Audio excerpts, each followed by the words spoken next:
Bulletin के आगाज में आपको बताएंगे कौमी असम्बली का हंगामा खेज इजलास आज होगा। स्पीकर असद कैसर की ज़ेर सदारत सेशन का 15 नकाती एजेंडा जारी। पीडीएम और पीपल्स पार्टी की अपने अरकान को हाजिरी यकीनी बनाने की हिदायत। इजलास पर हुकूमत की तैयारियां भी मुकम्मल हैं। तो कौमी असम्बली का हंगामा खेज इजलास आज होने जा रहा है। स्पीकर असद कैसर की ज़ेर सदारत सेशन का 15 नकाती एजेंडा जारी।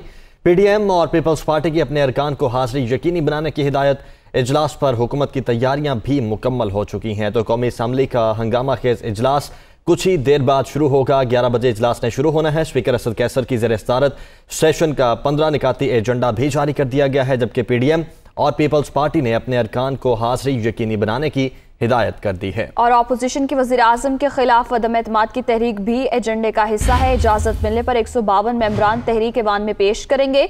ऐवान की राय है इमरान खान एतमाद खो चुके हैं, ओहदे से हटाया जाए, ये करारदाद का मतन है। तो अपोजिशन के वज़ीर आज़म के खिलाफ अदम एतमाद की तहरीक भी एजेंडे का हिस्सा है। इजाजत मिलने पर 152 मेंबरान तहरीक ऐवान में पेश करेंगे और ऐवान की राय है इमरान खान एतमाद खो चुके हैं, ओहदे से हटाया जाए। तो आज ये अहम इजलास होने जा रहा है। स्पीकर असद कैसर की ज़ेर सदारत और सेशन का 15 नकाती एजेंडा भी जारी कर दिया गया है। पीडीएम और पीपल्स पार्टी के अपने अरकान को हाजिरी यकीनी बनाने की हिदायत की गई है, जबकि आपको बताते चले कि इजलास पर हुकूमत की तैयारियां भी मुकम्मल हैं। आज 11 बजे ये अहम और हंगामा खेज इजलास होने जा रहा है। स्पीकर असद कैसर की ज़ेर सदारत पीडीएम और पीपल्स पार्टी के अरकान को हाजिरी जो है यकीनी बनाने की हिदायत की गई है। इजलास पर हुकूमत की तैयारियां भी मुकम्मल हैं। साथ ही साथ आपको बताएं अपोजिशन की वज़ीर आज़म के खिलाफ अदम एतमाद की तहरीक भी एजेंडे का हिस्सा है। इजाजत मिलने पर 152 मेंबरान तहरीक ऐवान में पेश करेंगे।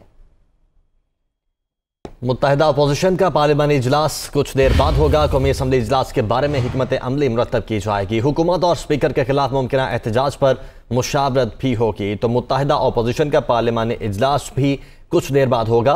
कौमी असम्बली इजलास के बारे में हिकमत अमली मुरतब की जाएगी, जबकि हुकूमत और स्पीकर के खिलाफ मुमकिन एहतजाज पर भी मुशावरत होगी। मुत्तहिदा अपोजिशन का पार्लिमानी इजलास कुछ देर बाद होने जा रहा है। कौमी असम्बली इजलास के बारे में हिकमत अमली मुरतब की जाएगी। हुकूमत और स्पीकर के खिलाफ मुमकिन एहतजाज पर मुशावरत भी होगी। तो क्या होगा ये 11 बजे के बाद ही पता चल सकेगा। कौमी असम्बली इजलास के बारे में हिकमत अमली मुरतब की जाएगी। हुकूमत और स्पीकर के खिलाफ मुमकिन एहतजाज पर मुशावरत भी होगी। तो मुत्तहिदा अपोजिशन का पार्लिमानी इजलास कुछ देर बाद होगा।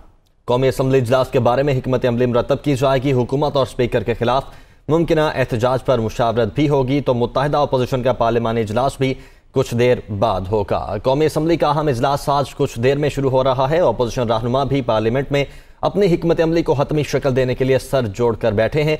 अपोजिशन की हिकमत अमली के हवाले से मजीद बता रहे हैं दुनिया न्यूज़ के नुमाइंदे यासिर मलिक।